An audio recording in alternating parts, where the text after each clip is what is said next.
वो दीपू दास की हत्या पर जो रोष होना स्वाभाविक है।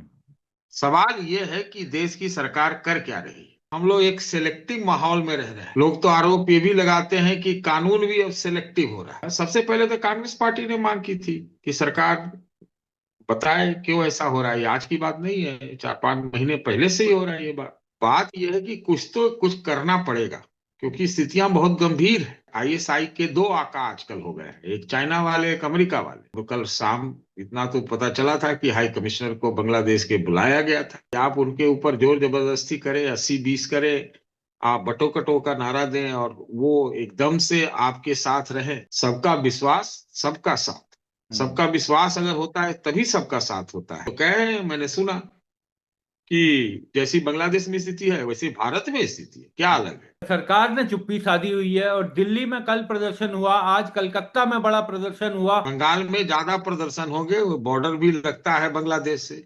चुनाव है, सबसे बड़ी बात तो है कि चुनाव है। और हम लोग सब जान रहे हैं कि पिछले 10-15 साल, 10 साल से तो ध्रुवीकरण पे ही चुनाव हो रहा है। वहां तो मस्जिद भी बनाई जा रही है ना। और उसके कौन एक्टर है, किसका समर्थन है, किसकी फंडिंग है, किसने बल दिया है, किसने उत्साहित किया है। ऊपर से कुछ, अंदर से कुछ, टेबल के भीतर कुछ। लोग बहुत छोटे चश्मे से, छोटे छोटी विकृत मानसिकता से चीजों को देखते हैं। माहौल बहुत दूषित है, दूषित वातावरण है, और बयान बहादुरों के मुंह पर कोई लगाम नहीं। सबको लगता है कि इस ध्रुवीकरण और भावना से ही चुनाव जीते जाए। 80-20 की राजनीति, शमशान कब्रिस्तान, इस तरह की बातें, हाँ, बटोगे कटोगे की बातें ये की जाती रही। Colonel colonel, Sofiya. हाँ। कर्नल कर्नल बहुत बड़ा पद होता है फौज हाँ। में। उसको एक माननीय मंत्री जी ने हम्म। माफी तो मांगी, लेकिन आतंकवादी की बेटी कह दिया। और हम्म। इस कंपटीशन में हो सकता है उनका तात्कालिक लाभ हो जाए, लेकिन देश का दीर्घकालिक नुकसान हो जाए। बहुत ज्यादा आंक रहे हैं अपनी ताकत। ये तो असुरक्षा की भावना पीड़ित लोगों में, उसमें कट्टरपंथी भी शामिल है। हाँ। देश के दुश्मन है वो तो इसी की ताक में रहते हैं कि कुछ ऐसा मौका मिले और उसके ऊपर प्रहार करें और उसका फायदा उठाए। आप देश के दुश्मनों से तो चलो लड़ लोगे, लेकिन देश के भीतर ऐसा माहौल बनाओगे तो पता नहीं कहां कहां दुश्मन पैदा हो जाएगा। तो तुष्टीकरण का जवाब ध्रुवीकरण तो नहीं हो सकता ना सर? बिल्कुल नहीं हो सकता। आपको तो दिल मिलाना है, आप मिलाइए ना, या सोल्यूशन ढूंढ के मिलाइए। तो उससे एक डिवीजन पैदा होता है। वो डिवीजन पैदा होता है, वो आपकी अंतर्राष्ट्रीय छवि के लिए और सामाजिक और शांति के लिए, देश के भीतर लॉ एंड ऑर्डर के लिए भी भारी समस्या। इस तरह की स्थितियां पैदा नहीं होने देना चाहिए और उसके ऊपर लगाम लगाना चाहिए।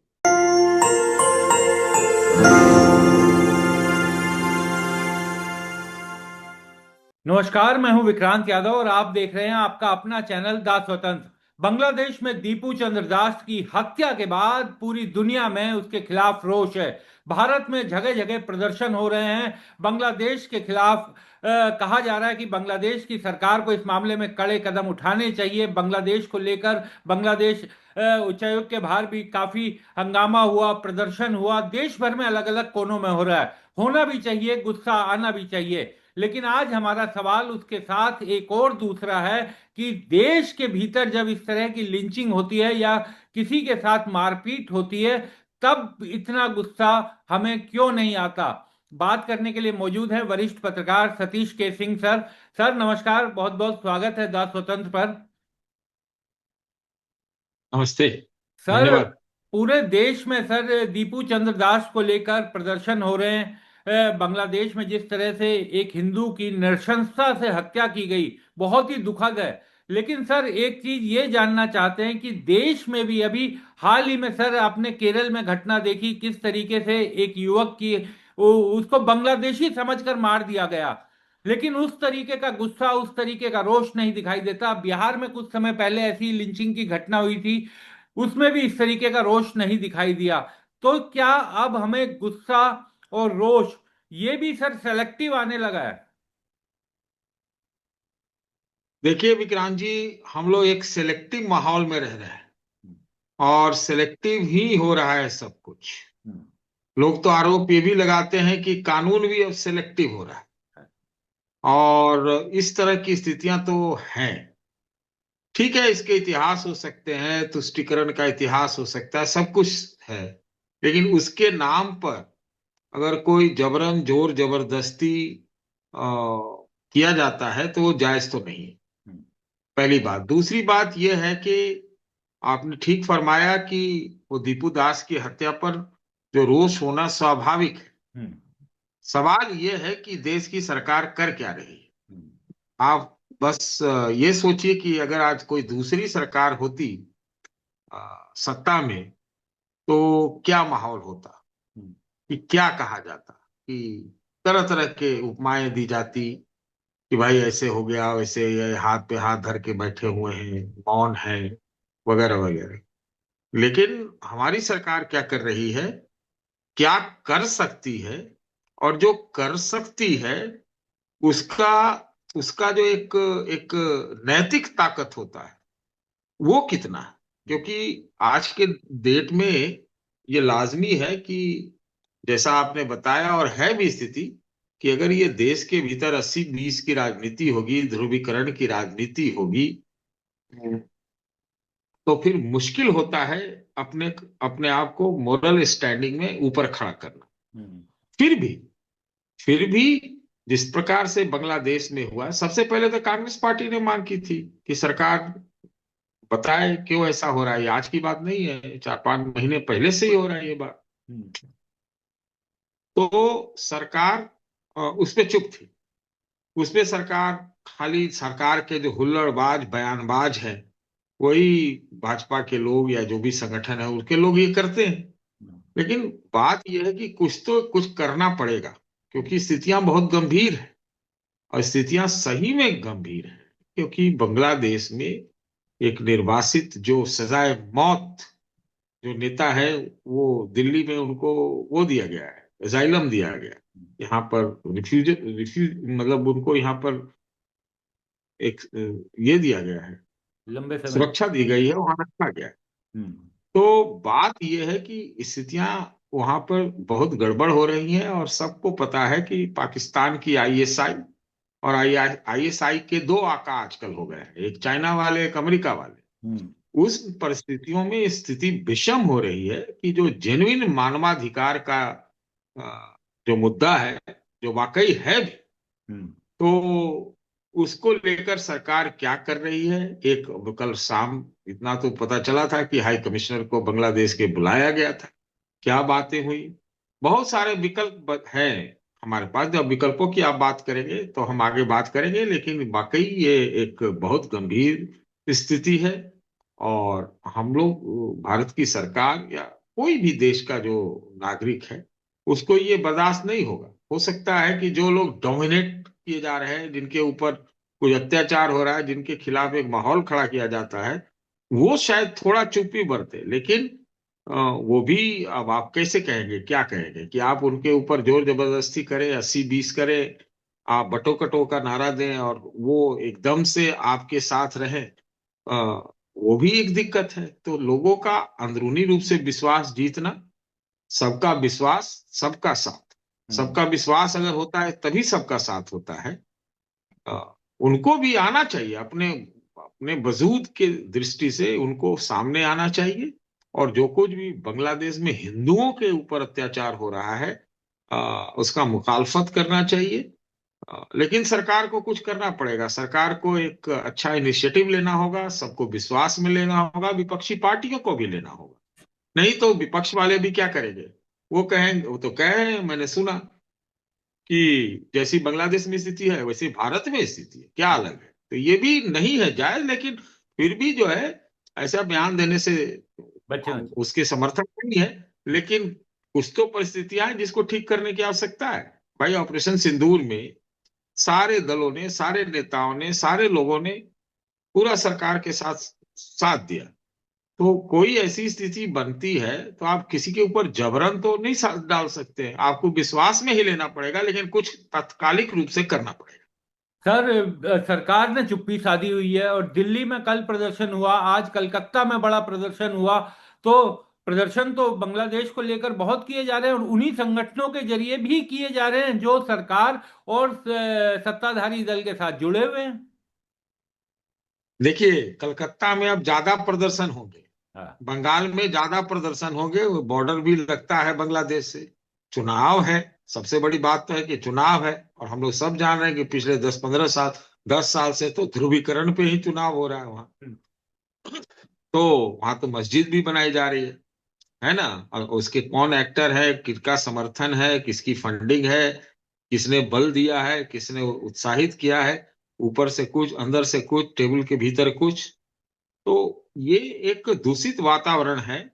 और उस दूषित वातावरण में यही एक बात है कि भाई, अगर ऐसे हालात को, बांग्लादेश के साथ अगर ऐसे हालत हैं, तो हमको घरेलू राजनीति को, अंदरूनी राजनीति को अंदरूनी चश्मे से नहीं देखना चाहिए। कि आप उस दृष्टि से आप अपना वोट भुनाने में लगे हों, लोगों को भावनात्मक ढंग से उद्वेलित करने में लगे हों, ये नहीं होना चाहिए। लेकिन दुर्भाग्यपूर्ण है कि ऐसा ही होता है। हम लोग लाख कहें, लेकिन होता तो ऐसा ही है। अब सबकी अपनी राजनीति है, राजनीतिक दलों को भी। देखिए, ये जो नितांत अभाव हो गया है राजनीति में, जहां पर स्टेट्समैनशिप जो होता है उसकी कमी हो गई, या लोग बहुत छोटे चश्मे से, छोटे छोटी विकृत मानसिकता से चीजों को देखते हैं, जिसमें उनको लगता है लिमिटेड गोल है कि चुनाव जीतना है या चुनाव हराना है, या इस तरह का वो वातावरण तात्कालिक रूप से तो आपको फायदा दे सकता है, लेकिन मध्यकाल और दीर्घकालिक दोनों ही बहुत ज्यादा खतरनाक और नुकसानदेह। सर लेकिन अब मेरा सवाल, जो पहले सवाल का हिस्सा था कि बांग्लादेशी हिंदू के लिए हम लोग बहुत दुखी हैं, परेशान हैं, होना भी चाहिए, लेकिन अपने देश के जो मुसलमान हैं उनको, उनके साथ हम उस तरीके की जब घटनाएं होती हैं, केरल में हुई सर, बिहार में हुई, उस तरीके का गुस्सा, उस तरीके का रोष नहीं आता। तो मेरा सीधा आपसे सवाल है सर कि एक बांग्लादेशी हिंदू हमारे लिए अगर अपना है, तो अपने मुसलमान हमारे लिए पाकिस्तानी क्यों हो जाती हैं जब उनके साथ इस तरह की घटना होती है? देखिए, यही तो मैंने कहा कि माहौल बहुत दूषित है, दूषित वातावरण है, और बयान बहादुरों के मुंह पर कोई लगाम नहीं। और ये बड़े राजनेताओं का काम है, सरकार का काम है, और विपक्षी पार्टियों के बड़े नेताओं का भी काम है कि जो संवेदनशील मुद्दे हैं उस पे वो अपने मेच्योरिटी, अपने परिपक्वता का जो है उदाहरण पेश करें। लेकिन हो नहीं पाएगा, कहना बड़ा आसान है, करते नहीं है, क्योंकि सबको लगता है कि इस ध्रुवीकरण और भावना से ही चुनाव जीते जाए। तो चुनावी मानसिकता से जो लोग चलते हैं उसे देश का हित नहीं होता, नंबर एक।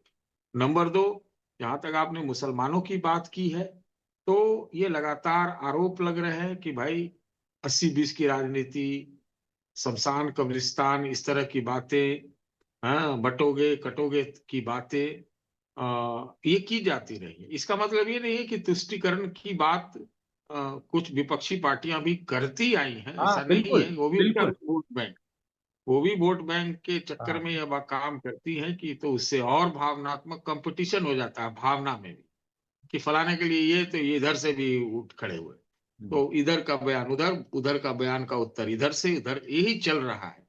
लेकिन सबको विश्वास में लेना पड़ेगा। जिस प्रकार से ऑपरेशन सिंदूर के वक्त, है ना, जो माइनॉरिटी जिसको आप मुसलमान कहते हैं, जिसको रह रह के आप घुसपैठिया और पाकिस्तानी भी बता देते हैं, हम्म। जो लोग बताते हैं, वो बहुत ही दुर्भाग्यपूर्ण है ऐसी चीजें कहना। तो सर वो जी लोग जी। साथ साथ खड़े हुए, साथ खड़े हुए। हम्म। आपको याद होगा, एक फौज की प्रवक्ता, हम्म। है ना, हाँ। उनका रैंक हमको कर्नल, याद नहीं पड़ रहा है। Colonel colonel, Sofiya. हाँ। कर्नल, कर्नल बहुत बड़ा पद होता है फौज हाँ। में। उसको एक माननीय मंत्री जी ने हम्म। माफी तो मांगी, लेकिन आतंकवादी की बेटी कह दिया। हम्म। मतलब इस तरह का माहौल अगर हो, और पूरा उस समय क्या, ओवैसी ने भारत सरकार का साथ नहीं दिया क्या?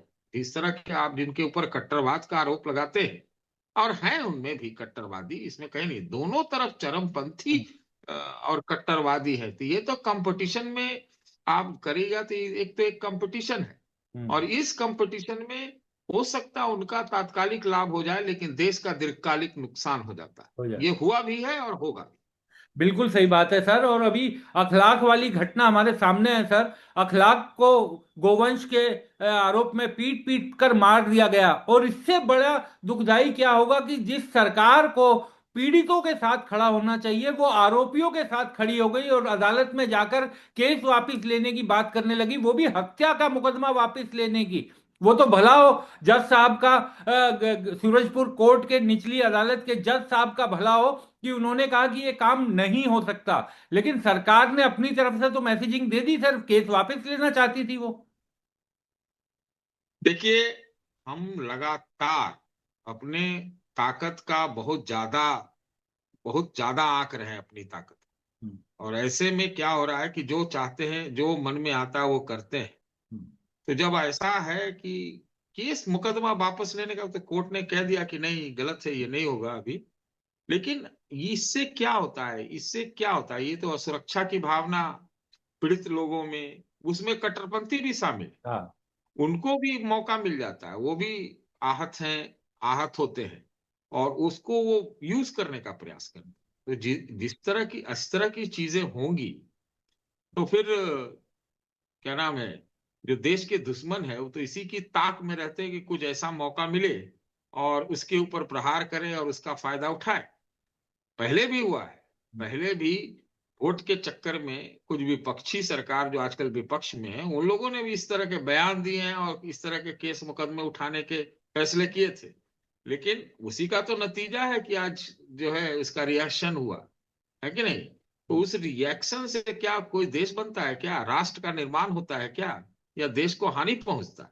ये समझना चाहिए कि भाई, आप देश के दुश्मनों से तो चलो लड़ लोगे, लेकिन देश के भीतर ऐसा माहौल बनाओगे तो पता नहीं कहां कहां दुश्मन पैदा हो जाएगा। ये भी तो एक दिक्कत है, भारी दिक्कत है। लेकिन सर, तुष्टीकरण आपने कहा कि होता है, और ये हम सब जानते हैं कि होता रहा है, हमने देखा भी अपनी आंखों से। तो तुष्टीकरण का जवाब ध्रुवीकरण तो नहीं हो सकता ना सर? बिल्कुल नहीं हो सकता। मैंने आपसे कहा कि हाँ। ये कंपटीशन है तुष्टीकरण का। एक मुसलमानों का तुष्टीकरण करते आए थे, और अब लग रहा है कि हिंदुत्व के नाम पर मेजोरिटी जो है उसका तुष्टीकरण हो रहा है। या तो कुछ फैसला कर ले, संवैधानिक फैसला कर ले, कुछ कानूनी फैसला कर ले, वो भी करके देख ले। लेकिन इस तरह का माहौल नहीं रहना चाहिए। जो है सलटाइए और इसको एक बार सोल्यूशन करिए।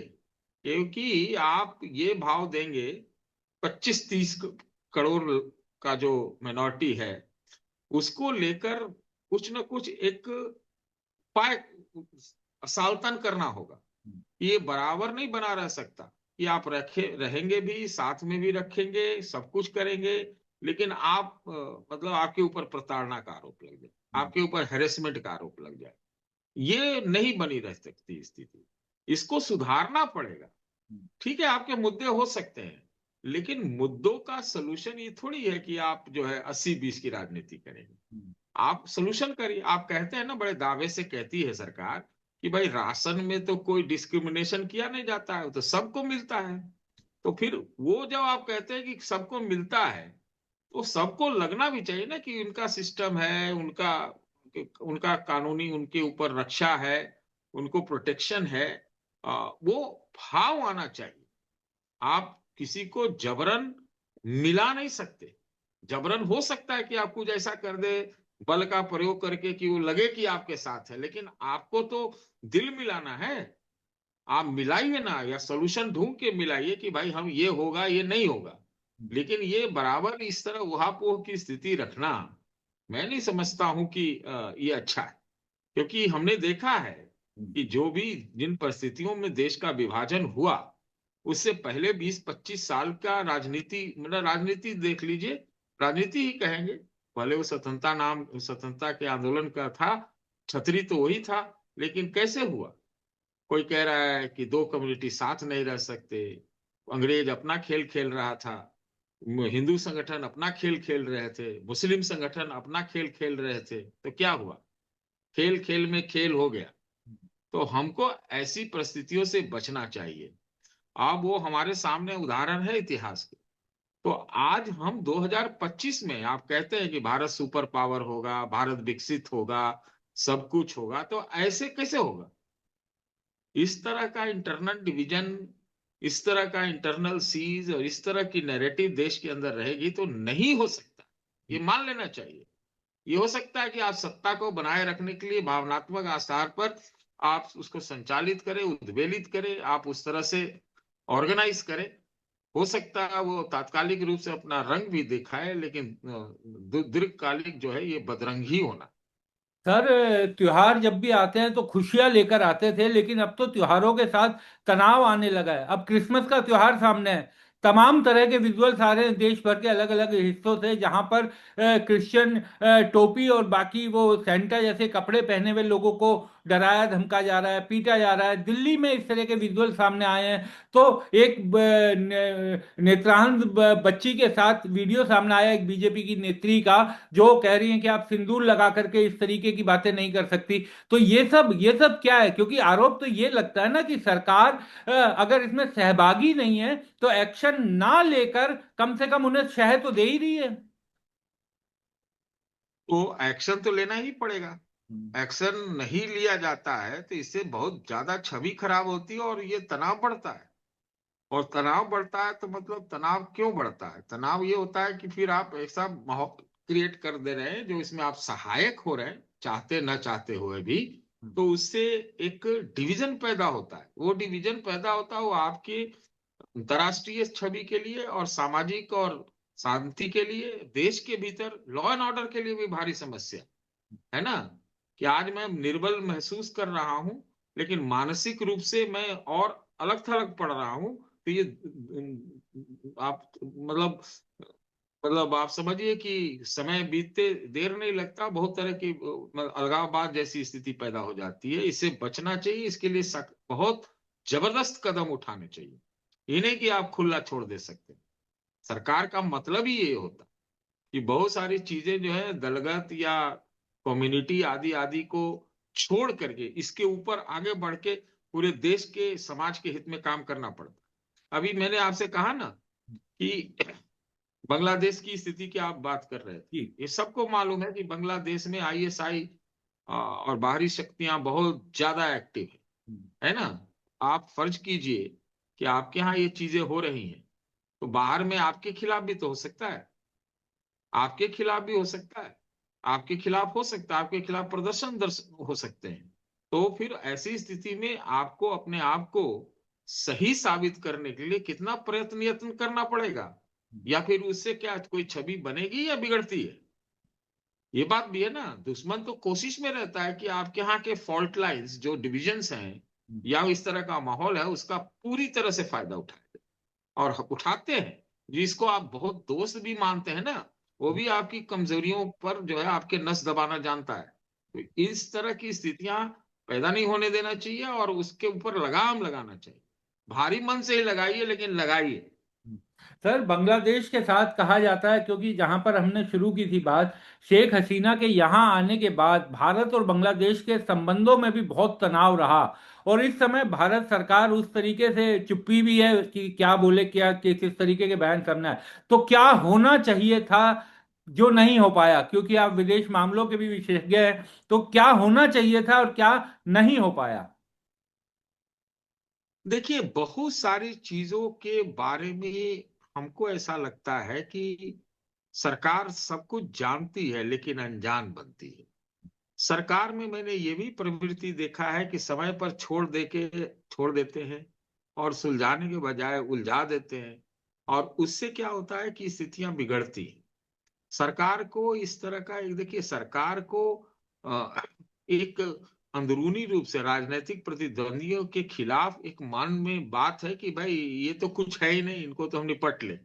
लेकिन अगर जो अंतर्राष्ट्रीय चीजें हो जाती हैं जहां पर बहुत सारे वेस्टेड इंटरेस्ट, देश के दुश्मन और देश का मतलब ऐसी स्थितियों का फायदा उठाने वाले लोग सक्रिय हैं, और जब आप जानते हैं तो कौन, चाइना तमाम तरह के आपसे संबंध बना के रखेगा, लेकिन आपको कमजोर देखना चाहता है। वो अंदर से भी कमजोर देखना चाहता है। अमेरिका का भी यही हाल है। हम देख रहे हैं अमेरिका से कहाँ डील अब तक हो पाया, और जिस तरह की बयानबाजी अमेरिका से हुई है। तो वो लोग इस तरह के चीजों का फायदा उठाते हैं। इसका मतलब ये नहीं कि वो आपके ऊपर हमला कर दे रहे हैं, लेकिन आपकी कमजोरियों को आपको और कमजोर बनाना चाहते हैं। ये आपका काम है कि आप इससे कैसे कूटनीतिक रूप से निपटते हैं। और होना क्या चाहिए था, तो मैं आपसे ये कह सकता हूं कि बांग्लादेश का निर्माता तो भारत है। हाँ और बिल्कुल। किन परिस्थितियों में था और किस आधार पे हुआ? मानवाधिकार के नाम पर ही बांग्लादेश का निर्माण।